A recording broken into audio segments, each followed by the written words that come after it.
Hello students, आज हम लोग बात करेंगे AC through pure resistance, capacitance and inductance की।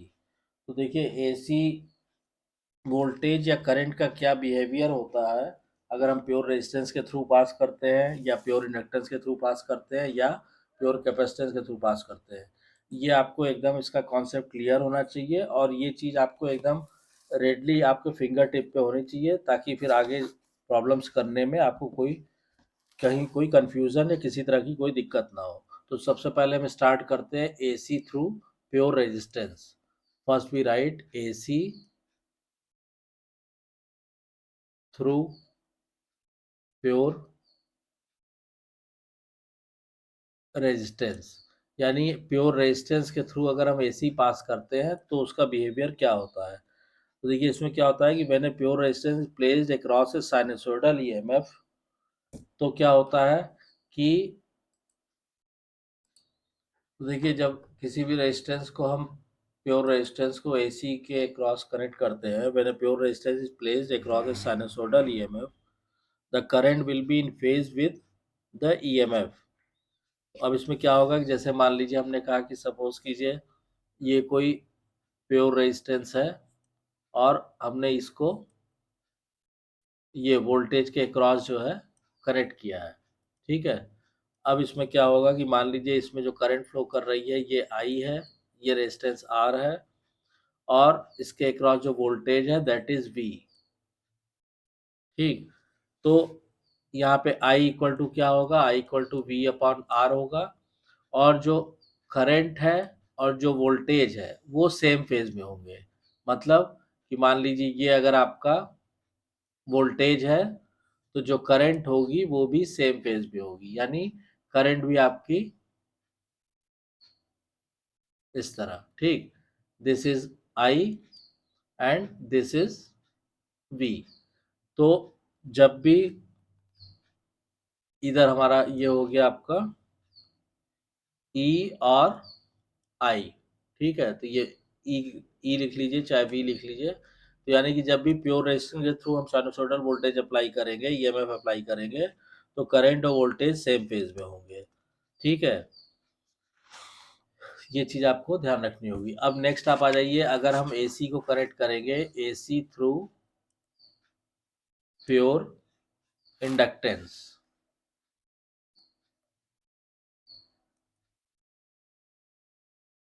ठीक है। अब प्योर इंडक्टेंस के थ्रू अगर हम एसी को कनेक्ट करेंगे तो क्या होगा कि the current will be found to be. तो अब इसमें जैसे मान लीजिए हमने कहा कि ये इंडक्टेंस है, ये हमने वोल्टेज कनेक्ट कर दिया, और ये इसके अंदर हो गई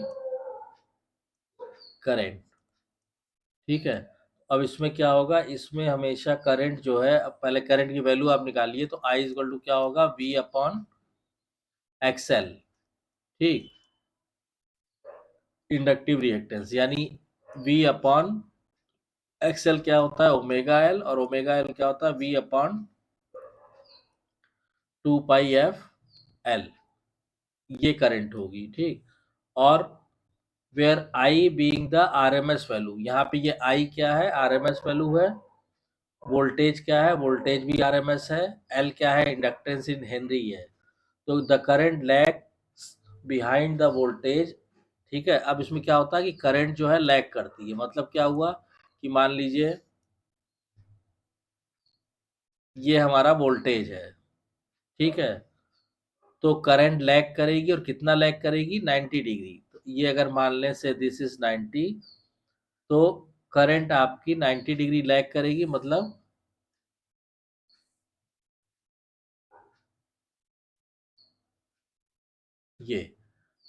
ये जो डिफरेंस आएगा दैट इज 90 डिग्री। ठीक। ये करंट हो गया, ये वोल्टेज हो गया। ठीक। यानी अगर फेजर डायग्राम ड्रॉ करेंगे, जैसे यहाँ पे देखिए फेजर डायग्राम ड्रॉ करेंगे रेजिस्टेंस के केस में, तो वोल्टेज और करंट सेम फेज में है। तो क्या होगा, इसमें आप फेजर डायग्राम ड्रॉ करेंगे तो आपको इधर ही वोल्टेज दिखाना रहेगा, इधर ही आई दिखाना रहेगा।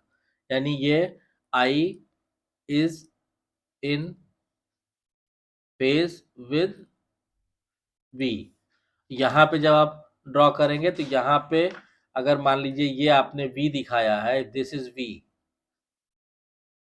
तो इससे 90 डिग्री आप लैग कीजिए यहाँ पे, ये हो जाएगा आपका करंट। ठीक है, तो करंट पीछे रहेगी, ये थीटा हो गया इक्वल टू 90 डिग्री। ये सिचुएशन रहती है प्योर इंडक्टेंस के केस में। अब नेक्स्ट जो बचता है हमारा AC थ्रू प्योर कैपेसिटेंस। तो अब प्योर कैपेसिटेंस के अक्रॉस अगर हम साइनसोइडल ईएमएफ अप्लाई करेंगे तो उसमें क्या सिचुएशन रहेगी वो आप देखिए। मान लीजिए हमने कहा कि से ये हमने कैपेसिटेंस लगाया और इसके अक्रॉस ये हमने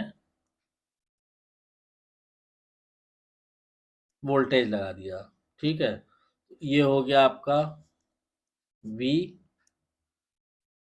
ये करंट हो गया I, ये कैपेसिटर हो गया C।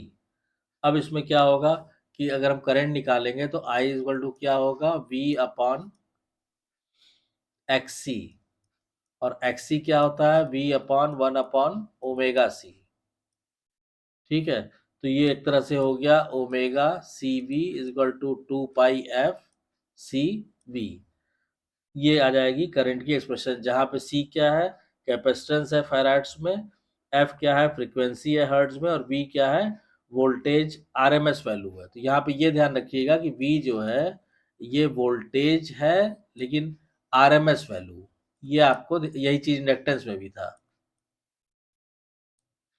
ठीक, अब इसमें क्या होगा कि the expression 1 upon omega C is termed as capacitive reactance. तो इस XC को क्या कहते हैं, ये कहलाता है कैपेसिटिव रिएक्टेंस। ठीक है, अब इसी तरह इंडक्टेंस वाले केस में आ जाइए, तो यहाँ पे ये जो XL है ये क्या कहलाता है, inductive reactance. This XL is called inductive reactance. ठीक है, ये हो गया। अब इसमें यहाँ पे भी वोल्टेज, ये जो V है, याद रखिएगा V जो है वो RMS वैल्यू ऑफ वोल्टेज होती है। ठीक, तो अब कैपेसिटेंस के केस में अगर आप फेजर डायग्राम करेंगे तो यहाँ पे क्या होता है कि यहाँ पे करंट लीड करती है वोल्टेज से। मतलब क्या हुआ कि मान लीजिए आपने कहा कि ये आपने वोल्टेज ड्रॉ किया इस तरह, तो करंट जो है वो वोल्टेज से लीड करेगी 90 डिग्री। मतलब ये हुआ कि अगर यहाँ इसका मिनिमम आ रहा है तो करंट का मैक्सिमम आएगा, यानी करंट आपकी इस तरह होगी।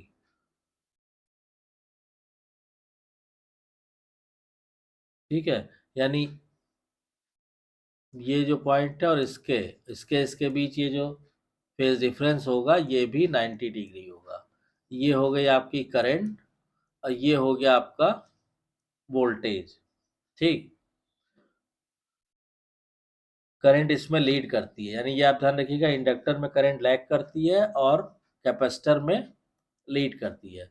इसका अगर आप फेजर डायग्राम बनाएंगे तो इसका फेजर डायग्राम देखिए इस तरह बनेगा। मान लीजिए ये आपने बनाया, ये आपने दिखाया, दिस इज वोल्टेज। ठीक, तो अगर ये वोल्टेज है तो इससे आप करंट जो है लीड कराइए, मतलब आगे ऐसे, ये हो जाएगी करंट।